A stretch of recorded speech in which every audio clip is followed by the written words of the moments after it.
no chat. Mas quem quiser ir Começando o perguntando, fica à terceiro vontade. bloco de perguntas e respostas.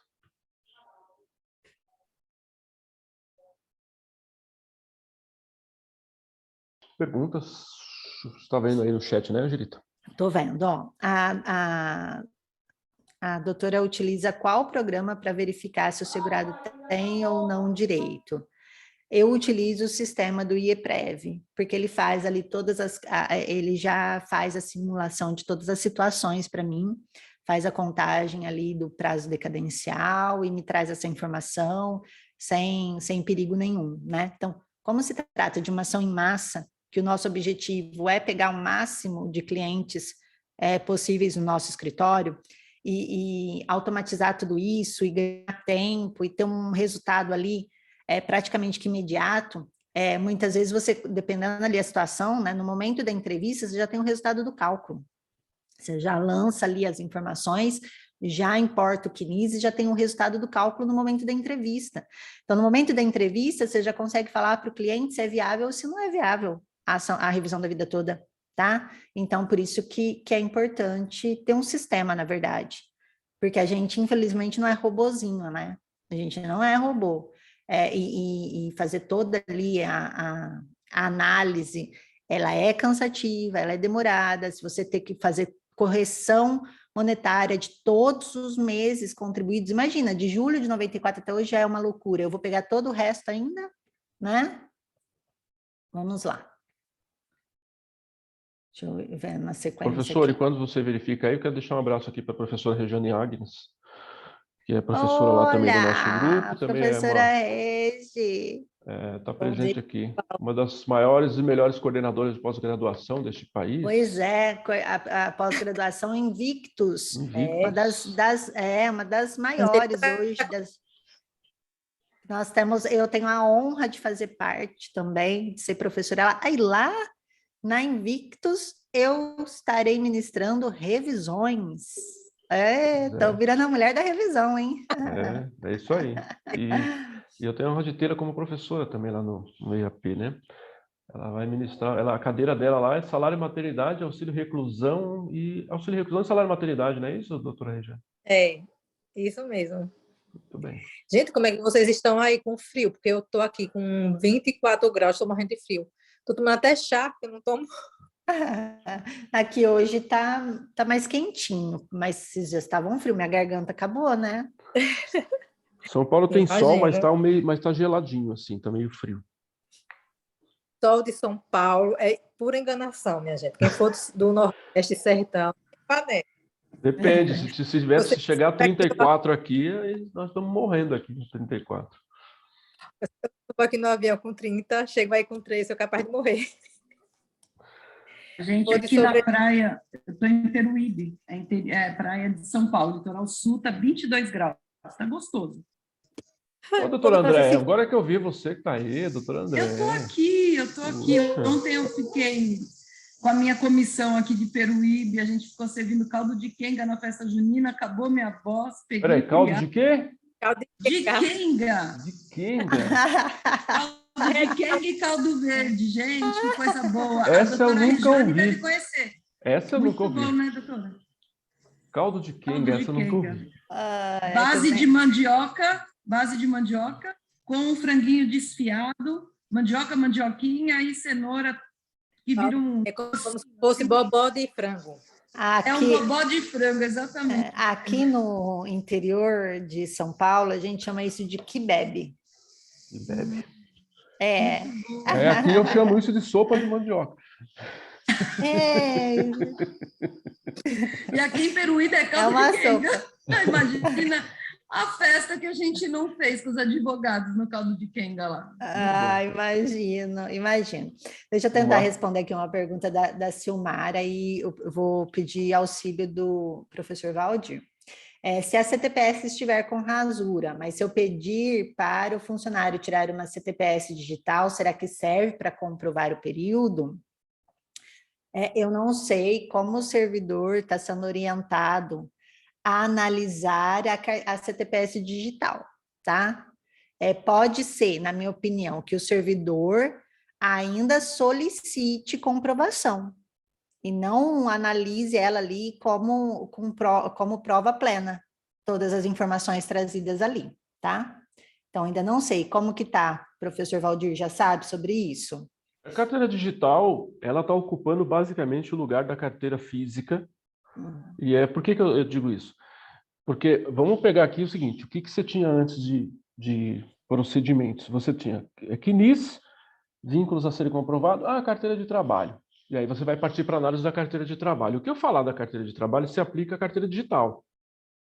Tá? A forma de analisar a carteira de trabalho física se aplica à digital em algumas questões. Por exemplo, você me traz uma carteira de trabalho onde você tem início e fim do vínculo antes da emissão da carteira.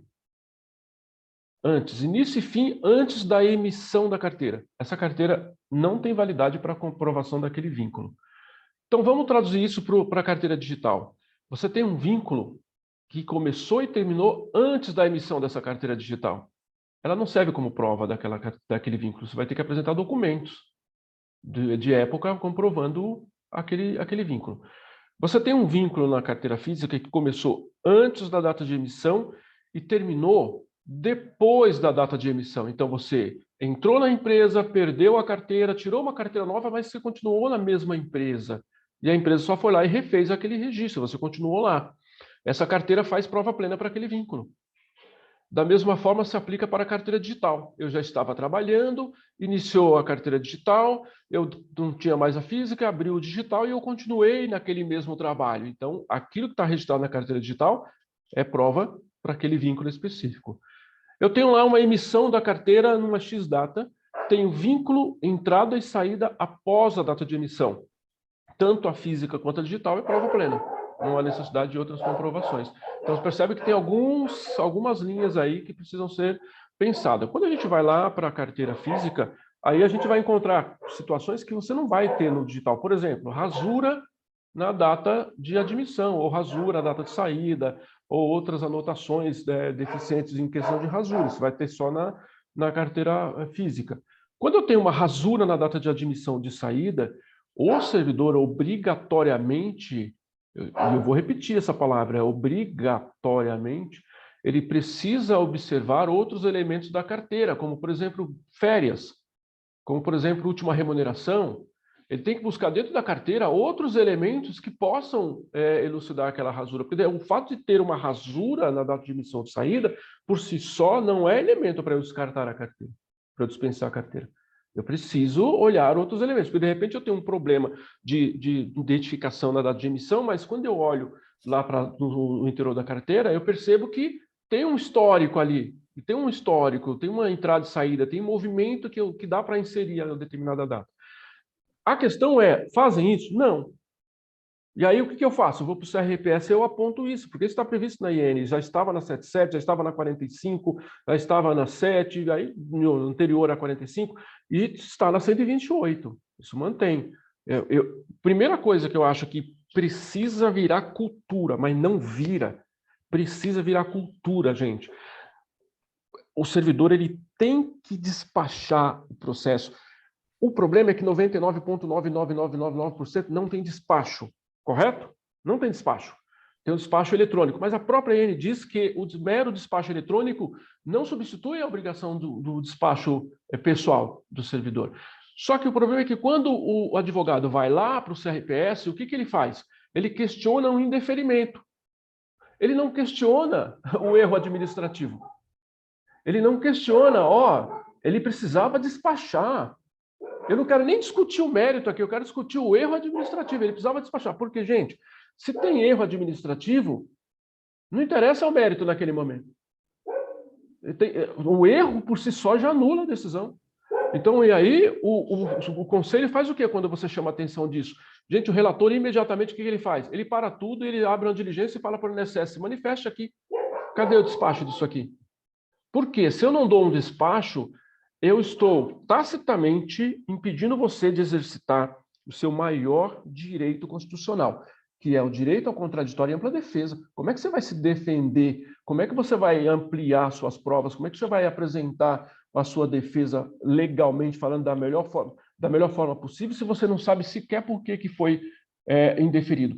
E eu estou dizendo isso principalmente por questões de carteira, que a maioria dos casos são por carteiras que não são aceitas, mas o servidor não despacha explicando por que ele não aceitou a carteira. E ele tem que despachar. Gente, existe lá uma previsão na IN específica sobre a carteira que o servidor deve despachar porque ele recusou a carteira profissional. E isso é importante, porque não é uma orientação genérica. Tem que ter o despacho. Não, tem que ter o despacho motivado e fundamentado, de forma apontando cada item, aquilo que foi aceito e aquilo que foi negado, e tem um dispositivo específico para a carteira de trabalho. Mas eu não vejo isso acontecer. O que eu vejo, principalmente em recurso, olha que eu trabalhei com recurso durante muito tempo, e a única coisa que eu via era o questionamento sobre o indeferimento. Tá, indeferiu, tá bom, mas o que motivou o indeferimento? É isso, professor. Até em cima da fundamentação, né? Com relação à carteira, é mais ou menos o que eu já esperava mesmo de análise, né? Quando tiver dúvida, o servidor ele vai pedir juntada de provas, né? E se aquilo vai se tornar plena a digital do momento em que pediu, né? A elaboração da digital em diante, que aí não se discute rasura e nada, vai estar do jeito que está lá. Aí, inclusive, até essa questão de alteração salarial vai parar a discussão, né? Porque vai ser considerada a data que realmente a empresa colocou lá. Aí acabou a discussão. Vamos lá, então. Ó. A Tânia fala, nada impede que possamos juntar os cálculos no administrativo, até porque se for indeferido no judicial, juntaremos o mesmo cálculo. Nada impede, pode juntar, é o que a gente falou. O servidor não vai olhar, até mesmo porque ele tem o sistema dele, ele vai fazer pelo sistema dele, né? Não vai ficar verificando se seu cálculo está certo ou se está errado. Mas você vai ter que fazer mesmo, pode juntar. Tá? O pessoal está agradecendo, falando bem do curso. Se vai ficar gravado, vai ficar gravado. Na verdade, eu vou disponibilizar na plataforma do aluno do guia prático da revisão da vida toda. Então, eu vou mandar no e-mail de vocês, de todo mundo que está inscrito, para poder rever a aula, tá bom? E depois vou mandar o acesso ao link da próxima aula. Eu falei para vocês que iria disponibilizar para vocês uma tabela de revisões, de todas as revisões, com a data das revisões que tem que ser verificada, a fundamentação legal e a espécie de revisão, eu vou disponibilizar dentro dessa plataforma. Então, é assim, vocês entram, se cadastram, não precisa comprar material, vai estar disponível a aula, vai estar disponível as tabelas, tá? Aí, para quem quiser o material, que são as petições, as alterações legislativas, legislação atualizada, tudo relacionada à revisão da vida toda, aí tem o campo para quem quiser adquirir. Mas não precisa para assistir aula e para assistir... E para pegar esta tabela, não precisa adquirir, tá? Dentro do material do guia prático da revisão da vida toda, tem e-book com todas as alterações, tá? Ele tem já lá, mas tá sendo atualizado com esses 6 meses aqui do ano de 2022. Então, vai ter atualização dentro do e-book, mas já está à disposição. Tem as petições, todas as petições de todas as instâncias para vocês, para quem quiser. Enfim, tá lá, vocês dão uma olhadinha lá, tá bom? Próxima pergunta. Nesta linha de pensamento, se consta o registro no CNIS, salvo engano, o artigo 19 do decreto 3048 de 99, garante a validade? Então, tudo que está no CNIS, ele, em tese, é considerado prova plena, desde que o servidor do INSS não veja ali, né, algum indício de alguma suspeita sobre aquela informação e peça comprovação. O servidor do INSS tem esse poder para isso, tá? Para fazer pedido. Então, não é porque está lá que é tipo, não discuto, né? Não tem discussão. Tem discussão ainda, tá bom? Então, é por isso que tem ali aqueles indicadores, né, de temporaneidade, tem algumas informações ali.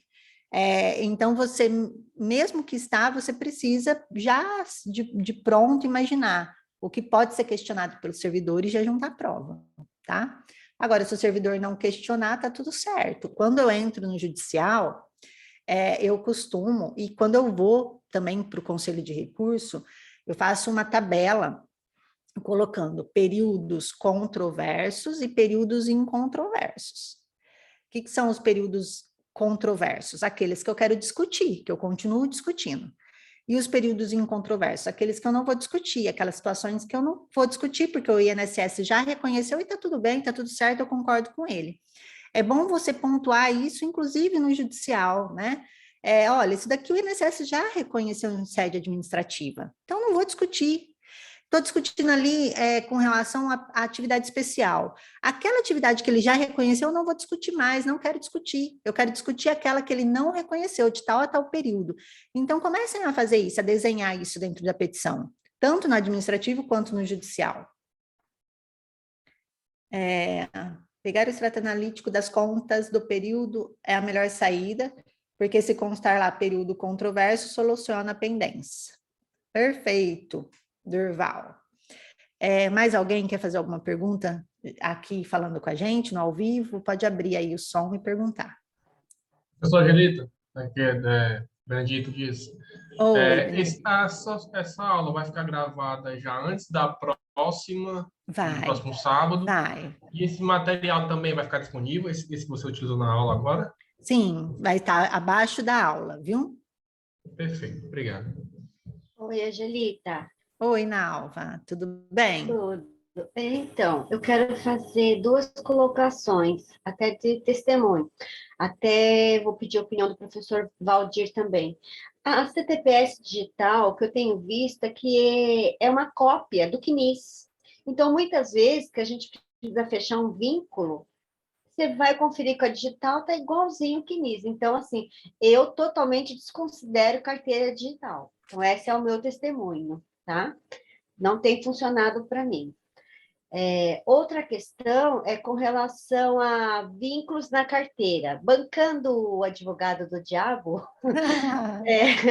em favor do INSS, porque foi um caso real, chegou um cliente ao escritório e para solicitar aposentadoria, e não estavam os vínculos dele no CNIS, só estavam na carteira de trabalho, uns 4 ou 5 vínculos.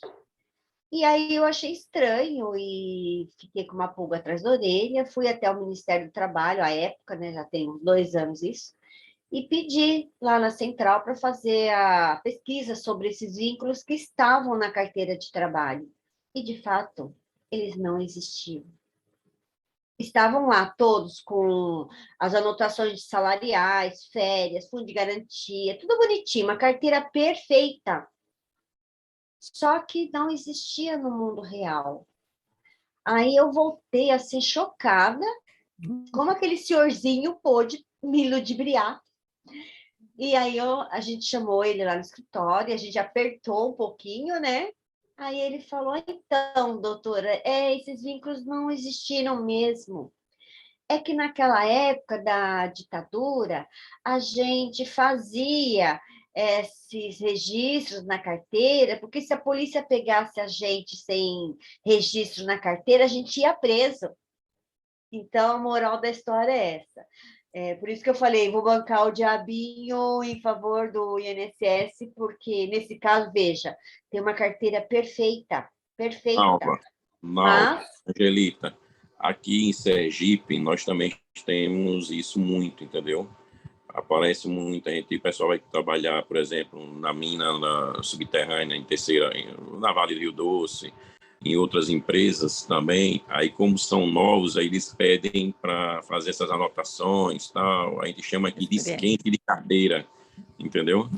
Aí eu já, quando eu já pego esses clientes assim, aí quando eu vejo que não está no CNIS, eu chego e pergunto, isso aqui é um esquente, né? Aí o cara, doutor, é. Então, eu ia falar isso, Durval, eu ia te dar esse exemplo aí. Isso daí é para dizer que tem experiência, né? Então, a pessoa nunca trabalhou registrado, e aí vai e faz esse esquenta da carteira, mas para chegar numa empresa e falar que tem experiência no serviço, e aí a empresa vai realmente investigar? Muito difícil, né? Então... Aí, um outro exemplo, esse é mais recente, tem lá o vínculo no CNIS, está lá fechado. Fui na carteira de trabalho, ele existe lá na carteira de trabalho e está no CNIS. Fui pegar um RAIS-CAGED, ele não existe no RAIS-CAGED. Aí eu perguntei ao cliente, e esse registro aqui? Aí ele, doutor, isso aí não existe não, foi meu tio que fez para mim. Entendeu? Então, Entendi. agora eu estou assim pensando, que vergonha, eu vou ter que pedir para o servidor excluir esse vínculo, porque ele não existe. Sim, e aí que tá, quando a gente começa a ter esse tipo de situação no escritório, é importante que você dê um termo para o cliente assinar, de que as informações foram trazidas por ele, que ele é responsável, e os documentos também, para que o advogado não seja responsabilizado por qualquer tipo de fraude aí, né? Eu já vi, eu já tive, na verdade, processo judicial em que o juiz determinou litigância de má-fé para o cliente e para mim. Só que daí eu tinha esse termo e juntei no processo falando, olha, eu não tenho responsabilidade sobre o documento, porque foi ele que me trouxe, a responsabilidade é dele. E aí eu me eximi da litigância de má-fé. Mas a gente precisa ter cuidado com isso, porque, infelizmente, senhorzinhos, né? Senhorzinhos que a gente aprendeu com nossos pais, de que a geração dele não precisava de contrato, bastava um fio de barba. Mas isso não acontece, na verdade, né? Foram poucos que seguiram isso daí do fio de barba. E a gente assusta realmente, realmente. Eu só quis trazer esse testemunho para alertar os colegas, principalmente nessa questão de revisão. Não acreditem só nas carteiras de trabalho, gente. Isso é muito sério. Na verdade, nós temos que primeiro duvidar antes do servidor, né? Porque a gente corre risco. Com relação à carteira digital, concordo com você. Eu ainda não tive benefício com ela, tá? Até pedi para o professor Valdir falar, porque como ele como servidor, talvez tenha muito mais experiência que eu. Tem, né? Muito mais experiência que eu. Mas eu não tive ainda benefícios com a carteira digital. Acho que nós teremos benefícios com a carteira digital daqui uns 10, 15 anos. Hoje não, tá? Então, não se iluda muito com isso. Vou pegar a carteira... Se ele perdeu a carteira digital, a carteira física, tá? Solicite uma digital para fazer o comparativo ali com o CNIS e buscar mais elementos da empresa, de comprovação tanto de vínculo quanto de contribuição, porque como eu disse, e aí o professor Valdir veio e ratificou isso, o servidor do INSS pode pedir documentação de tudo que ele tiver dúvida. E aí, se você tem a obrigação de comprovar, não comprovar, cabe ao servidor recusar aquele período, recusar aquela contribuição. Ele vai ter como fundamentar isso, porque a prova é nossa. Nós temos que provar aquilo. O segurado tem que provar, entendeu? Então, são coisas que estão vindo para nos auxiliar, mas, na verdade, nos auxiliar daqui 10, 15 anos.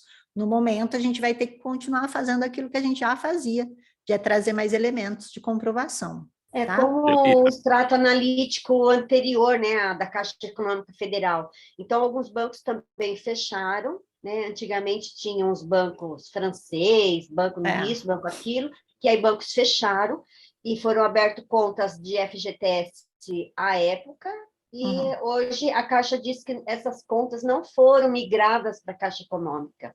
Então, elas se perdem também, já passei por essa experiência, tá? E aí, se o banco está aberto, você consegue pegar no outro banco, né? Sim. Mas se não tem mais, é complicado. Obrigada por essa oportunidade, viu, Angelita? Eu que agradeço você, Nalva, por compartilhar com a gente. Deixa eu perguntar uma coisa, Angelita. Eu entrei com ação no Rio de Ô, Durval, você segura a sua pergunta só um pouquinho, só para eu entrar aqui na finalização da Nalva, porque assim como no processo, ela me chamou no processo aqui, então eu tenho que me manifestar, né? Não, você não fez advogado do mesmo, diabo. foi abordado, né? Você é ótimo, Valdir. Ela me chamou lá, me citou, eu tenho que me manifestar. Você não fez advogado do diabo, você foi absolutamente pertinente no que você trouxe. Por algumas questões. Primeiro, que sim, gente, a carteira digital é o CNIS. A carteira digital é alimentada com o CNIS. Tanto é que, recentemente, a Justiça condenou o INSS a indenizar um segurado, porque no cadastro da carteira digital dele apareceu um nome feminino e ele é masculino. E aí, por que o INSS foi condenado? Porque aquilo migrou do CNIS, está no CNIS dele. O INSS é responsável por esses dados, não é? E aí o INSS que se vire lá para explicar as questões. Então, o que você tinha antes? Você tinha o CNIS, eu vou até abrir aqui a minha câmera agora, porque assim, você tinha o CNIS como janela principal. Você olha o CNIS e aí dentro do CNIS você verificava a sua carteira profissional, ok? Agora você tem uma terceira camada, CNIS, carteira digital, carteira física. Você tem 3 camadas agora para você observar. E essa segunda camada digital, ela é sim uma cópia do CNIS, o que está lá. Não sai, porque eu não estou em casa. Isso é temerário, isso é muito temerário, por quê? Porque a digital é alimentada pelo CNIS, nós sabemos a qualidade do CNIS. A qualidade é terrível, é muito ruim. E aí, Nalva, a gente vai para essas questões, e aí Durval também que trouxe essas citações. Aqui em São Paulo, até o final da década de 90, nós tínhamos uma chuva desses registros falsos, esses registros fakes. Era multidão, por N motivos. Essas questões da época que o homem era obrigado a ter uma carteira de trabalho registrado, porque senão ele era pego pela polícia na rua, ele apanhava, porque ele não tinha uma carteira de trabalho registrada, porque você, para ter assistência médica, para você ir ser atendido no hospital público, você precisava estar trabalhando, você tinha que estar trabalhando, senão você não era atendido, não tinha saúde pública para todo mundo como tem hoje, que todo mundo vai lá e entra e assiste, você tinha que estar com a carteira registrada. Então se fazia muito isso, por questão de exigência de experiência anterior, ia lá e fazia esse registro nessas carteiras, e aí durante um tempo foi feita uma fiscalização muito pesada em cima disso, isso deu uma baixada aqui em São Paulo, deu uma planeada, mas ainda continua. O que acontece? Uma palavrinha que a Nalva falou aí, que é a palavrinha que vocês precisam ficar espertos.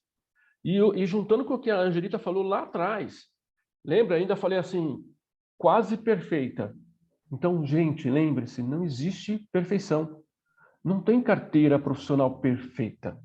Não existe carteira profissional que o vínculo é lá de 1980 e ela está com aquela folhinha linda, limpa, maravilhosa, com tudo muito bem. Todos os salários de contribuição registrada, alterações de salários na carteira. As empresas não faziam isso, de elas ficarem alterando todos os anos, tudo certinho, de um ano para o outro, bonitinho, tudo. Então, carteira perfeita já começa por aí. Desconfie.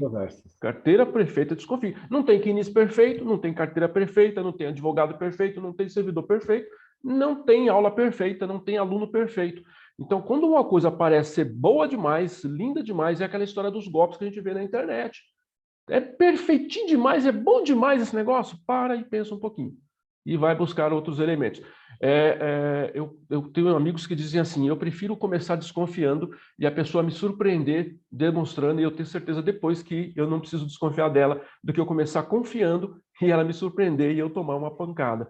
Eu sou do tipo contrário, eu sempre começo confiando, e é por isso que eu já tomei muita pancada por causa dessas coisas, mas precisa ficar atento mesmo, de fato. Era isso. Oi, gente, só dar um parênteses aqui. A palavra é sua agora, Durval, você foi chamado ao processo. O José vai só completar da carteira. É o José, que né? queria falar. Isso. Aí depois o Só Durval. dar 2 parênteses aqui. Naquele caso que eu comentei das 2 empresas, elas constam no CNIS, só que com salário zero. Então, não é o caso de não constar. O outro caso que eu te falei que foi comprovado pela justiça. E a questão de não ter uma carteira perfeita, pasmem, O único problema da carteira é que, de tão velha que ela está amarelada, mas é totalmente nítida. É um negócio incrível como ela foi bem guardada. A exceção à regra. Eu já vi carteiras assim também, carteiras antigas muito boas. Mas aí é o que nós chamamos, gente, de carteira em bom estado de conservação. Não é carteira perfeita. É uma carteira em bom estado de conservação. Uma carteira perfeita é óbvio que tem alguma coisa errada, porque ela está no velho de nova, 30 anos, não tem como conservar uma carteira. É verdade. Você sabe, José, que tem senhorzinhos que até manda plastificar, por exemplo, o certificado de serviço militar, né? E aí a gente pede, na maioria, eles vêm rasgado, vem, sabe? Aquela que você dobra em 4 e fica aquela dobra e vai rasgando, e vem sujo, rasgado, vem tudo quanto é jeito, mas aparece uns plastificado, tem que ver. Então, realmente tem as exceções, tem as exceções. O Durval queria falar, né? Então, vou liberar mais o Durval e depois a gente encerra. Então, Angelita e Valdir, já vou citar Valdir, porque ele vai se manifestar também na causa. Deixa eu te dizer, para só, eu tive um caso aqui onde eu protocolei um processo inicial, caiu na Justiça Federal do Rio de Janeiro, revisão da vida toda. No CNIS da cliente existia uma universidade, ela trabalhou de 79 a 90, alguma coisa assim. E não constava no CNIS a relação de salário e de contribuição. Quando eu fiz a simulação dos cálculos da revisão, ela estava ganhando salário mínimo, ela vai subir para algo em torno de 4 mil, 5 mil reais, alguma coisa, porque os últimos contribuições dela foram bem alta. Quando eu despachei, o juiz deu um despacho, quando eu protocolei o processo, o juiz deu um despacho mandando eu apresentar as contribuições de 89 a 90, de 79 a 90, do período da universidade, onde não estava constando no CNIS, sob pena de aplicar um salário mínimo em cima. Meu questionamento é: a aplicação da lei que diz que tem que colocar o salário mínimo onde não tem o período, mas não tem os recolhimentos, ela nasceu quando essa lei? Ela pode retroagir para atacar esse período ou não? Minha sorte foi que eu encontrei também, né? Eu pedi para a cliente, ela foi na universidade, pediu coisa, foi um trabalho fora de série que eu tive que lançar no período de 79 a 90, mês a mês, entendeu? Para poder fazer os cálculos. Baixou pouca coisa, mas ainda valeu muito a pena o caso dela, entendeu? Eu não me recordo o ano da norma, não. Se recorda, doutor Valdir, professor? O ano que tem essa norma. Olha, pode... especificamente, eu vou te falar que a partir da 8.213 e 812 que a gente tem isso efetivamente aplicado. Por outro lado, antes da 813, você tem os regulamentos anteriores da LOPS, a Lei Orgânica da Previdência Social, que já definiam a ausência, na questão da ausência da remuneração. Na verdade, não tinha nem... Quando era definida a ausência de remuneração, não era nem especificado que se colocaria como salário mínimo. Na verdade, se excluíam os períodos, né? A partir da 813 começou a vir a questão de que, se não tem comprovação do salário, você anexa como salário mínimo. Por quê? Porque a partir daí, a partir da Constituição de 88, a gente veio com essa questão de que o que se faz necessário para a Previdência especificamente é a configuração do direito à aposentadoria, ou seja, você precisaria comprovar o tempo de contribuição. Então, uma vez comprovado o tempo de contribuição, você não pode negar o benefício para a pessoa. Ela já comprovou que ela tem um tempo. A remuneração era um segundo ato, que ok, ele tem direito à aposentadoria. Qual o valor dessa aposentadoria? Aí é que nós entramos nessa questão do tempo vago, você colocar o salário mínimo. Por quê? Porque a Constituição diz que nenhum benefício pode ser menor que o salário mínimo. Se não pode ser menor que o salário mínimo e eu tenho tempo vago em remuneração, eu tenho que incluir o salário mínimo ali, que é o mínimo necessário previsto na legislação. Só que aí... isso não se aplica, não passou a ser aplicado só de lá para cá. Isso entrou de forma geral para qualquer tempo, mesmo os tempos anteriores. Por quê? porque os benefícios, as pessoas que tinham seu tempo e as suas remunerações validadas para se aposentar até aquele período, eles se aposentaram, está tudo certo. Só que aí nós pegamos pessoas que estavam com tempo em andamento, com tempo de aposentadoria em andamento. Então, todo mundo entrou nessa escala. É como a alteração da 103, da Emenda Constitucional 103, que em relação aos salários, ao cálculo, né, Angelita, que a gente tinha lá a questão a gente tem ainda a questão da exclusão dos 20% do tempo referente aos menores salários mínimos, e aí aos menores salários, quando vem a Emenda Constitucional 103, ela muda a forma de cálculo e não coloca uma regra de transição para essa forma de cálculo. Ele pegou todo mundo mesmo, as pessoas que já estavam contribuindo anterior a 103, o que é uma ilegalidade. Inclusive tem uma emenda para ser votada lá desde aquela época para restaurar isso. Então, isso vem, eu diria para você, se você quiser fundamentar isso, vem desde o ato constitucional que estabeleceu a aposentadoria com um mínimo salário mínimo, e aí você vem com as leis ordinárias e complementares para poder fundamentar isso. Eu concordo com isso daí, com relação ao que o professor falou de ninguém pode receber abaixo do mínimo. Então, e em tese, todo mundo tem que contribuir ali, pelo menos com o mínimo, para poder ter direito a algum benefício, né? A não ser que a alíquota seja diferente, mas essa alíquota é em cima do salário mínimo. Pronto. Mas essa questão de trazer o salário mínimo, na minha opinião, é mais para eximir o INSS da culpa de não fiscalizar. Tá? Concordo. Então, tá vendo como é bom ter pessoas das duas partes? Um enxerga de uma parte, outro enxerga da outra. E a situação é essa, na verdade, né? Prove que você recebeu a mais, porque condenar o INSS eu não vou. Então, se você não provar que recebeu a mais, então, para eximir a culpa do INSS, a gente aplica o mínimo exigido, que é a contribuição sobre o mínimo. O mínimo constitucional, então, né? Isso mesmo. Fechou, então, pessoal. Eu acho que a André levantou a mão ali, professora. Vamos deixar ela então falar. vai. Eu sei que era o último Durval. A gente encerra com a André, então, né? Encerramos com a André. Pode, encerra com a André. Rapidinho. É o seguinte, eu estou fazendo agora um cálculo de visão da vida toda. Só que o que antecedeu foi um auxílio doença. E ele me pede aqui a data do início do benefício.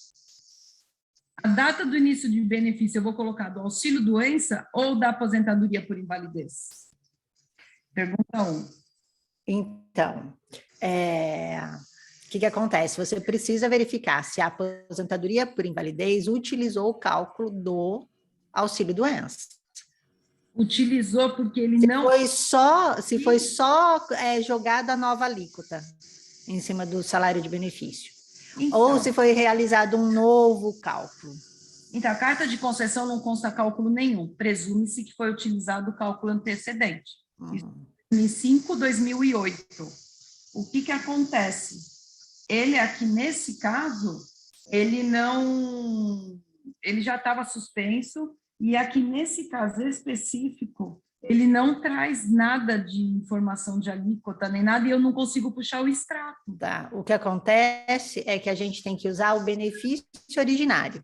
E o benefício originário, então, é o auxílio-doença, que se transformou na aposentadoria por invalidez. Isso, professor Valdir? Concorda? Concordo, sim. O único revés que eu acho que vai ser difícil achar esse processo de auxílio-doença. Né? Porque não tinha, nem era sistemático. Na verdade, o auxílio-doença nunca teve processo, né? São informações de sistema. Informações de sistema pode ser que existam, na verdade, né? Mas documento mesmo, difícil existir. A carta de concessão está aqui, né? Sim. A carta de concessão está aqui do auxílio-doença. Então é isso, você vai usar eu diria que você vai usar a data inicial do auxílio-doença. Tá, então tá bom, obrigada. Porque a data inicial é do auxílio-doença por conta de que a gente utiliza o benefício originário. Então, em cima do benefício originário. Perfeito, então.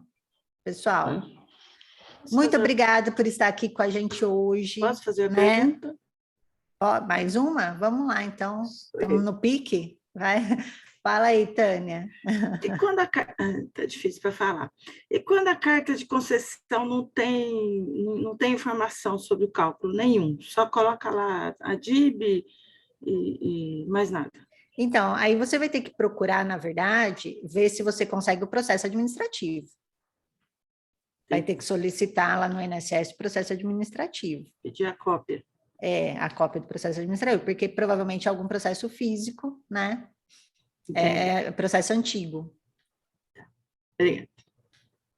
Para poder verificar aí os salários utilizados, né? Certo? E aí, o que acontece? Cada situação é uma situação, né, específica. Tem benefícios concedidos que realmente o número de salários eram muito poucos, né? Ou sei lá, uma aposentadoria por invalidez com muito pouco salário, e aí você não vai encontrar todos, não vai acontecer na carta de concessão mesmo. Entendi. Mas pede processo administrativo. Tem outra alternativa, professor? Além de estudar o processo administrativo? Não, é isso mesmo. Processo. Estudar o processo. Quero deixar um abraço então, para a Silmara, que a Silmara que me avisou correndo aqui no Zap, falou, professora, precisa ver lá o tempo, a gravação. Obrigado, Silmara. Eu estava numa emergência aqui. Não, tranquilo, a gente continuou com o bate-papo. Aqui eu queria finalizar com bloquinhos para poder facilitar para depois os alunos estudar, né? Para assistir, que aí vai assistir. Silmara é minha nova mentorada, entrou agora no nosso... Aí que chique. Nosso grupo aí. Já está decolando, então. Pessoal, então até sábado que vem, tá? O link de acesso vai ser enviado para vocês, então vocês não vão receber pelo Simpla, porque no Simpla a gente só fez a inscrição para uma aula, mas aí eu envio o link para vocês no e-mail, então fiquem ligados no e-mail de vocês, vou enviar para todo mundo, tá? Inclusive das aulas gravadas para vocês entrarem. Professor Valdir, muito obrigada pela sua companhia hoje, muito obrigada pela parceria, tá? E esteja sempre com a gente aqui no Sacaprev. Tamo junto. Até quando Deus permitir. Fechou. Obrigada, pessoal. Obrigada a todo mundo. Vou falar o nome de todo mundo, né? Para não estender, mas muito obrigada a todos vocês que estiveram aqui com a gente hoje. E conto com todos no próximo sábado, porque vai ser a parte mais importante da aula, tá? Que Cuida a gente vai discutir bastante. Aí, tá? E eu vou cuidar da garganta. Vai descansar. Combinado? Beijão, pessoal. Fiquem com Deus. Um abraço. Tchau, tchau. Até mais.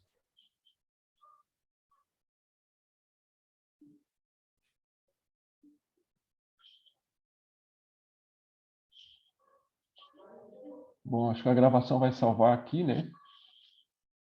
Eu acho que vai salvar aqui, talvez salve no seu também, junto. Vou encerrar aqui a gravação. Encerrando revisão da vida toda, professora Angelita. Primeira aula.